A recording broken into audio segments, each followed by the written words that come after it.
Hi everybody, welcome to yet another lecture. तो ये जो आज का लेक्चर है ये काफ़ी इंपॉर्टेंट लेक्चर है क्योंकि इसमें मैं आपको पूरी यूजीसी नेट का सिलेबस बताने वाला हूँ। अब यूजीसी नेट का जो सिलेबस वेबसाइट पे दिया हुआ है वो 10 यूनिट में दिया है और 10 के 10 यूनिट काफ़ी एम्बिगुअस हैं। और मैं क्यों कहता हूँ बार बार कि जो यूजीसी नेट इंग्लिश का जो सिलेबस है वो अपने आप में एम्बिग्यूटी है, अपने आप में एम्बिगुअस है। क्योंकि अगर आप जब फिलॉसफी के सिलेबस को उठाओगे, हिंदी के सिलेबस को उठाओगे, पॉलिटिकल साइंस के सिलेबस को उठाओगे तो सब में दे दिया है कि भाई यहाँ से यहाँ पूछूंगा, यहाँ से यहाँ है, यहाँ से यहाँ है, विच मीन्स कि इस एज से इस पर्टिकुलर राइटर को पूछेगा, इस एज से इस पर्टिकुलर राइटर को पूछेगा। बट इंग्लिश लिटरेचर में ऐसा कुछ भी नहीं है। इसमें 10 यूनिट दिया है। 10 यूनिट में कहता है कि पहले ड्रामा, पोइट्री, और उसको डिटेल्ड एक्सप्लेनेशन नहीं किया है। तो सबसे कंफ्यूजन स्टूडेंट के साथ ये आता है, स्पेशली उन बच्चों के साथ आता है जो अभी अभी पीजी में गए हैं या जिन्होंने अभी अभी पीजी क्वालिफाई किया है या जो सबसे पहली बार नेट की तैयारी करने की कोशिश कर रहे हैं।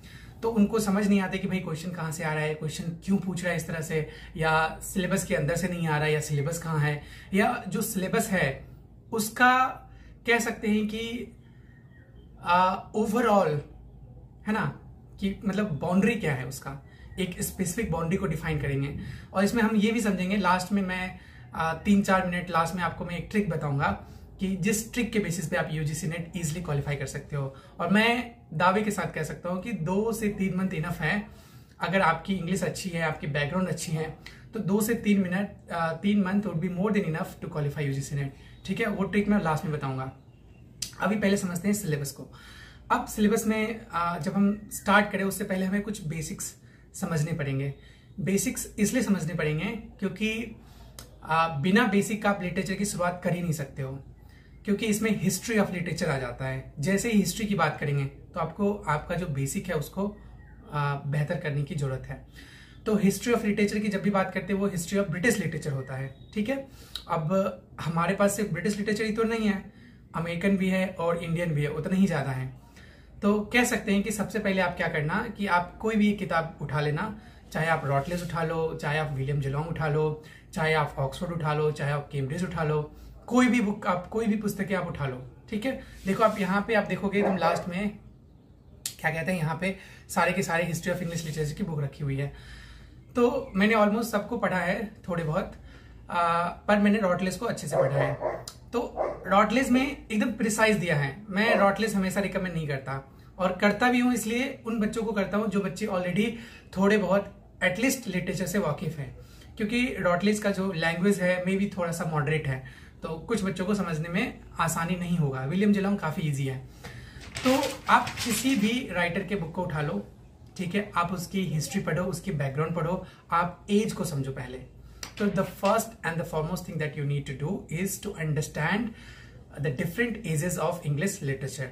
अब जब आपका ये क्लियर हो जाएगा, ठीक है, तो आप क्या करोगे, सबसे पहले सिलेबस को उठाना है। ड्रामा उसमें है, ड्रामा, पोइट्री, 1 मिनट, हाँ। तो सबसे पहला है आपका यूनिट 1, 2, 3, 4। इसमें drama, poetry, fiction, short story और कहता है नॉन फिक्शन प्रोज। अब इसमें क्या क्या पढ़ना है और क्या क्या आएगा। तो जब भी हम ड्रामा की शुरुआत करेंगे तो हिस्ट्री ऑफ ब्रिटिश से नहीं शुरू करना है, क्योंकि आप जितनी भी किताबें पढ़ोगे सब में हिस्ट्री ऑफ ब्रिटिश लिटरेचर से शुरुआत की गई है। लेकिन आपको ड्रामा में शुरुआत करना है ग्रेको रोमन पीरियड से, है ना, ग्रीक लिटरेचर से, क्योंकि ग्रीक के कुछ ऐसे राइटर्स थे जैसे सोफोक्लेस, यूरिपिडेस। यहाँ से क्वेश्चंस नेट उठाता है, यहाँ से क्वेश्चन नेट पूछता है, क्योंकि ये आपका क्लासिकल एस्थेटिक्स के अंदर आता है। ठीक है, तो आपको शुरू करना है, 1 मिनट, आपको शुरू करना है कहाँ से। सबसे पहले हमने समझ गए, आपको अच्छे से समझ लेना है कि इंट्रोडक्शन ऑफ एजेस, जितने भी एजेस हैं इंग्लिश लिटरेचर के अंदर, ग्रीको रोमन से शुरू करना है, फिर ओल्ड इंग्लिश में आना है, ओल्ड इंग्लिश के बाद मिडिल इंग्लिश में आना है, मिडिल इंग्लिश के बाद क्या कहते हैं आपका रेनेसा में आना है, और रेनेसा का भी 4 डिवीजन है, एलिजाबेथन, जेकोबियन, कैरोलिन और कॉमनवेल्थ। फिर न्यू क्लासिकल में आना है, फिर ट्रांजिशनल में आना है, उसके बाद रोमांटिक्स में आना है, रोमांटिक्स के बाद विक्टोरियन में आना है, विक्टोरियन के बाद मॉडर्न में आना है। इस तरह से आपको पहले एज को समझना पड़ेगा, एज को अंडरस्टैंड करना पड़ेगा। जब आप एज को अच्छे से समझ लोगे ना तो आपके लिए बहुत आसान हो जाएगा लिटरेचर को पढ़ना, लिटरेचर को याद करना और लिटरेचर को समझना। ठीक है, अब कहता है कि हिस्ट्री ऑफ ड्रामा। अब हिस्ट्री ऑफ ड्रामा में जैसा मैंने पहले बोला, क्लासिकल से शुरू करना है, ग्रेको रोमन से शुरू करना है। ठीक है, उसके बाद हम आ जाएंगे न्यू क्लासिकल, ओल्ड इंग्लिश में और मिडिल इंग्लिश में। ओल्ड इंग्लिश में बहुत सारे लाइसेंस लिखे गए थे जो पोइट्री के अंदर पढ़ना है। उसके अंदर आपका क्या कहते हैं, morality play, miracle play, mystery play, interlude, ये सारी चीजें लिखी गई थी, इसको पढ़ना है।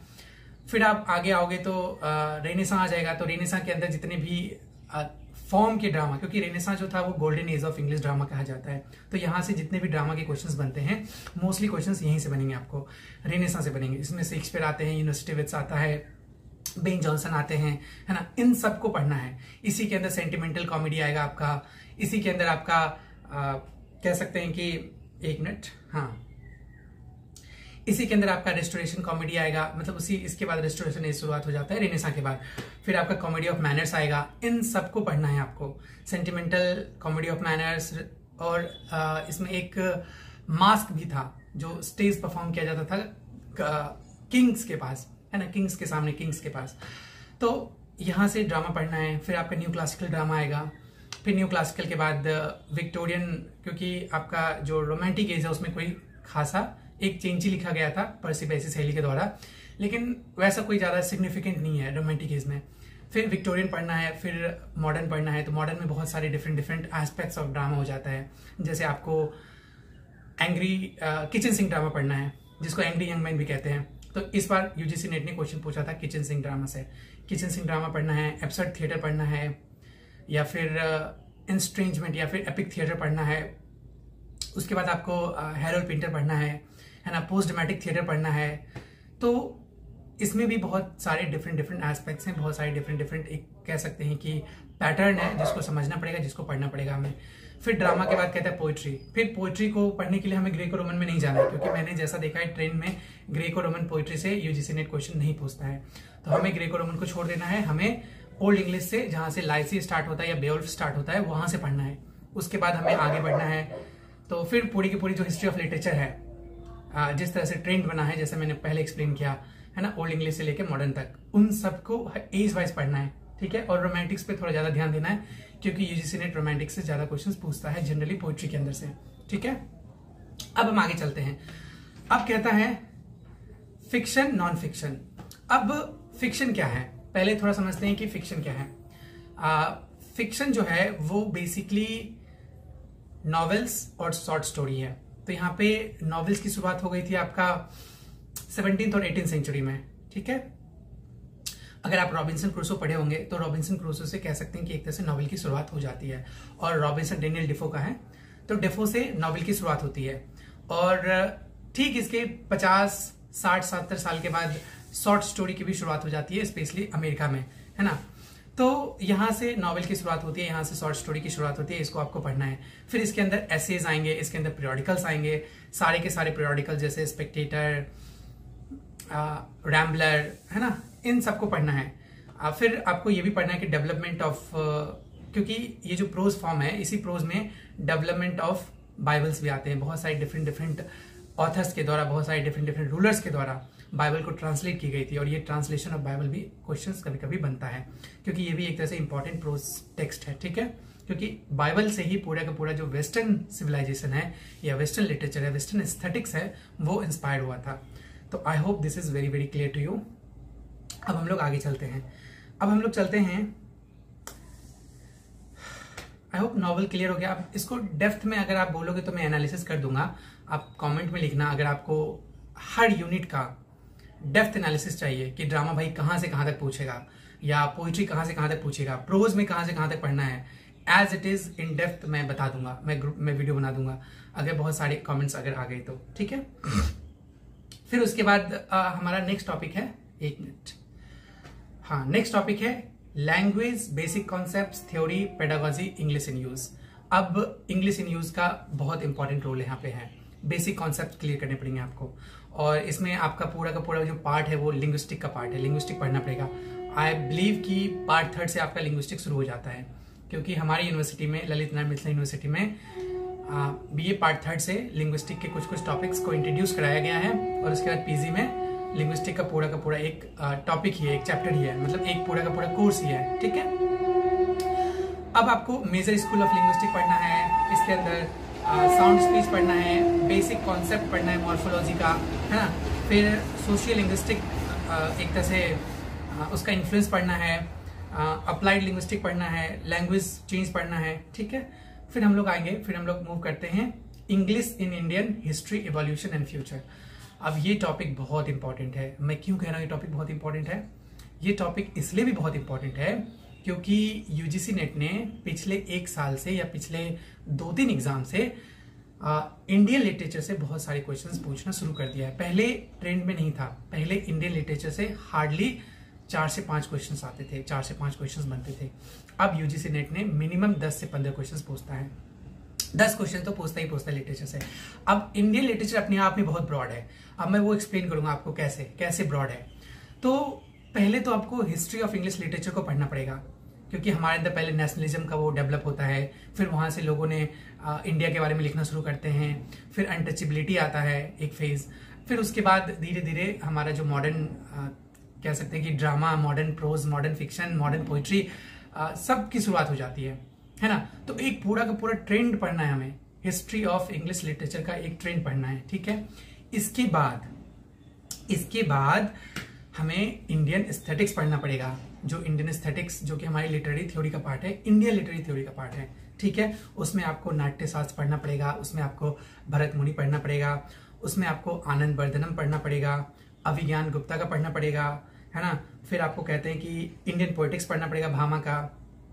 फिर दलित एस्थेटिक्स। अब देखिए इस बार 2024 में जो एग्जाम हुआ था, जो कैंसिल हो गया, इसमें 2 या 3 क्वेश्चन, शायद मुझे जहां तक याद है 2 क्वेश्चन पूछा था दलित एस्थेटिक्स से, ठीक है। फिर आपको फोक एंड ट्राइबल लिटरेचर पढ़ना पड़ेगा, contemporary Indian prose and poetry पढ़ना पड़ेगा। तो ये सब इंडियन सिर्फ इंडियन लिटरेचर का पार्ट नहीं है, ये हिडन है, डायरेक्ट आपको नहीं बताया गया है। इसलिए मैं बता रहा हूं ना कि सिलेबस एम्बिगुअस क्यों है, क्योंकि आपके सिलेबस में नहीं डाला गया है कि Indian literary theory and criticism भी पढ़ना है। ये सारे के सारे Indian literary theory and criticism के अंदर आते हैं, ठीक है। उसके बाद अगला टॉपिक है कल्चरल स्टडीज। अब कल्चरल स्टडीज में क्या पढ़ना है? कल्चरल स्टडीज में वही सारे लिटरेरी थ्योरी हैं जो कि कल्चर से इन्फ्लुएंस होते हैं, है ना। जैसे इसका जो सबसे इंपॉर्टेंट राइटर है हमारा, वो है आपका क्या इसका नाम है, पेनोप्टिकॉन का जो कॉन्सेप्ट दिया है, मिशेल फुको। तो मिशेल फुको बहुत इंपॉर्टेंट राइटर हैं।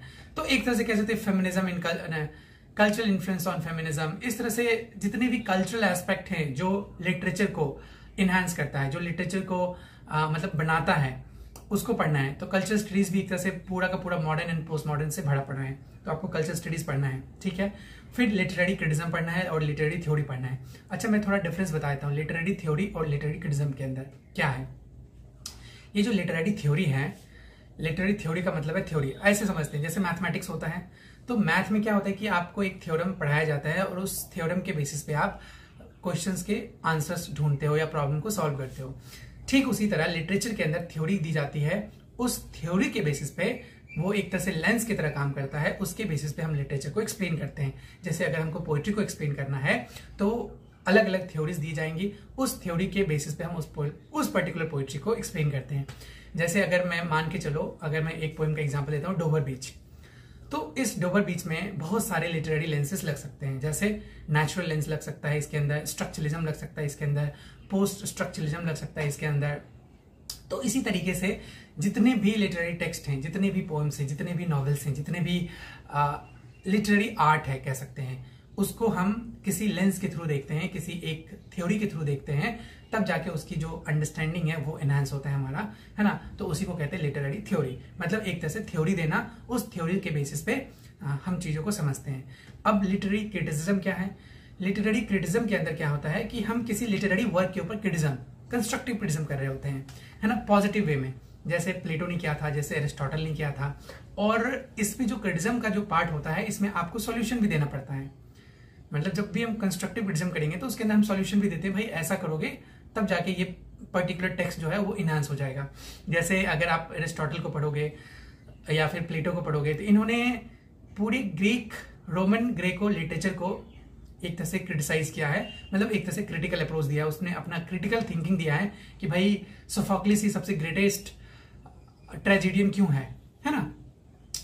उसी तरीके से हमारे अंदर मतलब हमारे पूरी हिस्ट्री ऑफ इंग्लिश लिटरेचर के अंदर, जैसे अगर हम शुरुआत करें प्लेटो, एरिस्टोटल, पहले सोक्रेटिस, फिर प्लेटो, फिर एरिस्टोटल, फिर रेनेसां के अंदर आते हैं तो हमारा सर फिलिप सिडनी आते हैं। सिडनी के बाद अलेक्जेंडर पोप आते हैं। पोप के बाद और भी कुछ राइटर्स हैं इंपॉर्टेंट, उसमें बहुत इंपॉर्टेंट नहीं है। उसके बाद फिर आप रोमांटिक्स में आते हैं, एस टी कॉलेज आता है, फिर बायोग्राफिया लिटरेरिया आता है, उसी का एस टी कॉलेज का ही है। विलियम वर्dsworth का प्रीफेस टू लिरिकल बैलेंस आता है। फिर आपका थॉमस डी क्विंची के कुछ वर्क्स आते हैं। फिर हम विक्टोरियन में मूव करते हैं तो विक्टोरियन में बहुत सारे राइटर्स हैं, जैसे मैथ्यू अर्नल्ड है ना। फिर टी एच एलियट आते हैं मॉडर्न में। एलियट के बाद और भी यहाँ से ब्रिटिश लिटरेचर भी शुरू हो जाता है, जैसे आपका हेनरी जेम्स हो गया, फिर आपका एडगर एलन पो हो गए। फिर अमेरिकन लिटरेचर की बात करें तो इमर्सन हो गए, डेविड हेनरी थोडो हो गए। या फिर अगर जब हम फिर ब्रिटिश में आते हैं तो ब्रिटिश में फिर आपके मॉडर्न में बहुत सारे और भी राइटर्स हैं, जैसे एलियट को मैंने एक्सप्लेन कर दिया, वर्जीनिया वुल्फ हो गई, है ना।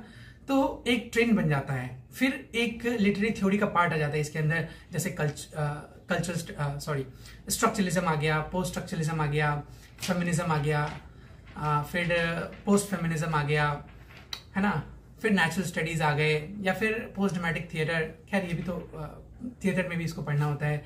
तो इस तरह से ट्रेंड होता है ना। ट्रांस ह्यूमनिज्म आता है, पोस्ट ह्यूमनिज्म आता है, पोस्ट कॉलोनियलिज्म आता है, ओरिएंटलिज्म आता है। तो ये सारे टॉपिक्स को पढ़ने पड़ेंगे, ये सारे टॉपिक्स को कवर करने पड़ेंगे। तो एक तरह से इस सेंस में कह सकते हैं कि काफी ब्रॉड है लिटरेचर का जो टॉपिक है, बहुत ब्रॉड है। ठीक है, अब आगे कहता है, हमने देख लिया literary theory and post world war second. अब अगला टॉपिक है रिसर्च मेथड एंड मटेरियल्स। अब रिसर्च मेथड एंड मटेरियल्स बहुत इंपॉर्टेंट है। क्यों? क्योंकि इवेंचुअली आपको रिसर्च करना है, इवेंचुअली आपको पीएचडी थीसिस लिखनी है, पीएचडी करनी है।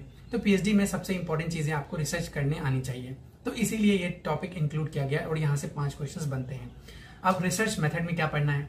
यही पढ़ना है कि भाई रिसर्च क्यों इंपॉर्टेंट है, और रिसर्च का मीनिंग क्या है, रिसर्च का प्रोसेस क्या है, कितने टाइप के रिसर्च होते हैं, रिसर्च के यूज क्या है ना। जैसे कि कितने प्रकार के रिसर्च हैं, तो क्वालिटेटिव और क्वांटिटेटिव रिसर्च होता है।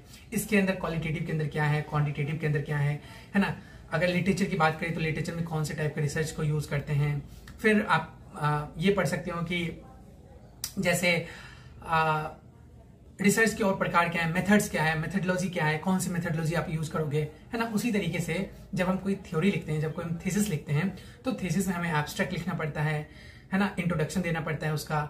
फिर उसके बाद हमें जो भी वर्क्स ऑलरेडी लिखे गए हैं, है ना, उसका एक literature review, thorough literature review करना पड़ता है। फिर आप उससे क्वेश्चंस, ऑब्जेक्टिव्स बनाते हो कि भाई क्या करना है। फिर लास्ट में आप अपनी थ्योरी लगाते हो, मेथडोलॉजी लगाते हो कि भाई इस लेंस के थ्रू मैं इसको क्रिटिसाइज कर रहा हूँ और ये मेरे आउटकम्स आएंगे। तो फिर आपके आउटकम्स आते हैं। फिर एक आप ओवरऑल बताते हो कि ये लिटरेचर से मेरा ये निकल के आया, है ना, मतलब मैं इस पे रिसर्च कर रहा था और मेरे जो फाइंडिंग्स हैं ये सारे के सारे फाइंडिंग्स आए। तो इस तरह से क्वेश्चंस यूजीसी नेट पूछता है। तो आई होप आपको ओवरऑल आइडिया लग गया होगा कि यूजीसी नेट क्वेश्चंस किस तरह से पूछता है, कहाँ से क्या टॉपिक है, कैसे है, क्या क्या पढ़ना है। अब टॉपिक तो दे दिया, लेकिन टॉपिक के अंदर भी सब टॉपिक्स होते हैं, टॉपिक के अंदर भी बहुत सारे डेप्थ होते हैं, तो जो कि मैंने ऑलरेडी एक्सप्लेन कर दिया आपको। ठीक है, अब मैं आपको बताता हूं कि ये तो काफी ब्रॉड है, ये हर चीज आपको लगेगा कि सर ये तो सारी चीजें कह रहे हैं पढ़ने के लिए। क्योंकि अच्छा एक चीज और मैं मिस कर गया, इसमें ये जो drama, poetry, fiction, non fiction, ये सब में है ना, इन सब में सिर्फ और सिर्फ ब्रिटिश लिटरेचर तो नहीं आएगा, इसके अंदर अमेरिकन लिटरेचर भी आएगा, इसके अंदर ऑस्ट्रेलियन भी आएगा, इसके अंदर कैरिबियन भी आएगा, अफ्रीकन भी आएगा, है ना। तो भाई पढ़ना क्या है, तो आप जैसा मैंने बताया शुरू से, पहले सिर्फ और सिर्फ ब्रिटिश लिटरेचर पे फोकस करो। उसके बाद आप क्या करना, हिस्ट्री ऑफ अमेरिकन लिटरेचर को एक अलग से पढ़ो, उसकी भी एक किताब ले लो। आप कोई भी बुक ले सकते हो उसके लिए, या फिर आप हार्डली मुझे लगता है कि 40 से 50 राइटर्स होंगे हिस्ट्री ऑफ अमेरिकन लिटरेचर के अंदर, सारे जो इंपॉर्टेंट राइटर हैं। ठीक है, उसके बाद आपका पूरा हिस्टोरिकल ट्रेंड पढ़ना है आपको अमेरिकन का। ठीक है, फिर जब ऑस्ट्रेलियन की बात करते हैं तो हार्डली 15 राइटर होंगे, हार्डली 15 राइटर हैं जो कि ऑस्ट्रेलियन लिटरेचर में इंपॉर्टेंट है, तो आपको वो पढ़ना है। फिर थोड़ा कैनेडियन पढ़ लेना, और रशियन पे तो बहुत फोकस करना है, क्योंकि रशियन से 2-3 क्वेश्चंस बनेंगे ही बनेंगे, और रशियन में भी 10 से 15 इंपॉर्टेंट राइटर हैं, उससे ज्यादा नहीं है।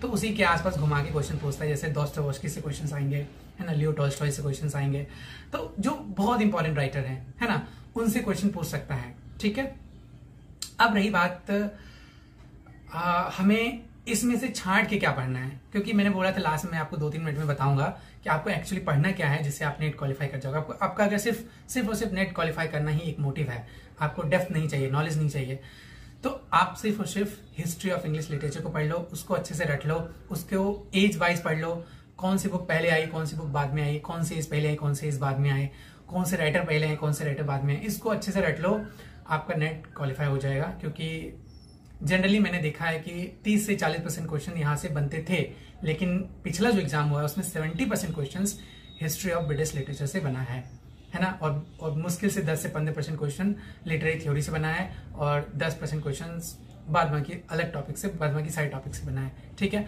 तो आप ये माइंड में फिक्स रख लो कि हिस्ट्री ऑफ लिटरेचर जो है सबसे बड़ा और सबसे इंपॉर्टेंट टॉपिक है, और वहीं से यूजीसी नेट सबसे ज्यादा क्वेश्चंस पूछते हैं। ये पहला पॉइंट है। दूसरा पॉइंट, आपको नेट क्वालिफाई, सिर्फ नेट क्वालिफाई करना है, तो जितने भी इंपॉर्टेंट राइटर्स हैं, 100 इंपॉर्टेंट राइटर्स या 50 इंपॉर्टेंट राइटर आप एक सीरीज में लिख लो, ठीक है, और उसके जितने भी इंपॉर्टेंट वर्क्स हैं उसको उसके सीरीज में सजा लो, वहां से 4-5 क्वेश्चन तो फिक्स से बन जाएंगे आपके। जैसे सपोज यूजीसी नेट इस बार जो क्वेश्चन पूछा था, ये पूछा था कि सन्स एंड लवर के जो राइटर हैं, क्या नाम है उनका, डीएच लॉरेंस, तो डीएच लॉरेंस के वर्क्स को उसके क्रोनोलॉजिकल ऑर्डर में सजाने। ठीक है, तो यहां से क्वेश्चन आए थे, क्योंकि ये इंपॉर्टेंट राइटर है, मॉडर्न एज के इंपॉर्टेंट राइटर हैं, तो यहां से क्वेश्चन आ गया। इसी तरह से वर्जीनिया वुल्फ से पूछ सकता है, टीएस एलियट से पूछ सकता है, मुझे लगता है कि जॉन ड्राइडन से भी पूछा था, या डॉक्टर सैमुअल जॉनसन से पूछा था इस बार यूजीसी नेट ने। तो इसी तरीके से जितने भी इंपॉर्टेंट राइटर हैं, हिस्ट्री ऑफ लिटरेचर के जितने भी इंपॉर्टेंट राइटर हैं, जैसे चौसर, शेक्सपियर, मिल्टन, पोप, फिर आपका डॉक्टर जॉनसन, जितने भी रोमांटिक्स हैं, Wordsworth, S T Coleridge, Thomas de Quincey, Percy Bysshe Shelley, Lord Byron, या फिर मॉडर्न में आ जाएंगे तो मतलब जितने भी इंपॉर्टेंट राइटर्स हैं, हार्डली मुझे लगता है कि 50 से 60 होंगे या फिर 70-80 होंगे, उनको एक लाइन सीरीज में आप सजा लो, उसके जितने भी इंपॉर्टेंट वर्क्स हैं उसको एक लाइन से सीरीज में उतार लो और उसको रट जाओ। फिक्स है कि 4 क्वेश्चन 5 क्वेश्चन आपको इजीली बन जाएगा वहां से। ठीक है, अगर जब नेट को थोड़ा डिफिकल्ट करना होता है तो वो क्या करता है कि उसके वर्क्स को दे देगा, 4-5 वर्क्स को दे देगा, और उस वर्क्स के अंदर जो कैरेक्टर्स हैं उसको दे देगा, और उसको बोलेगा क्रोनोलॉजिकली सजाने, कौन पहले है कौन बाद में है। ठीक है, ये थोड़ा ज्यादा डेप्थ में चला जाता है, ये थोड़ा डिफिकल्ट क्वेश्चन बन जाता है। ठीक है, मैच द फॉलोइंग देता है तो वो थोड़ा इजी होता है, मैच द फॉलोइंग इजीली बना लोगे। और पेपर 1 पे आप फोकस करो, पेपर 1 पे 25 से 30 क्वेश्चन, 30 क्वेश्चन सही हो गए और इधर आपके 50 से 55 क्वेश्चन सही हो गए, आपका नेट क्वालिफाई हो जाएगा। ठीक है, तो I hope you find this video useful, and if you did then please like, share and subscribe, ताकि मेरा रीच बढ़े और मैं और भी अच्छे अच्छे लेक्चर्स और आपके लिए सुझाव लाता रहूंगा। And see you in the another lecture.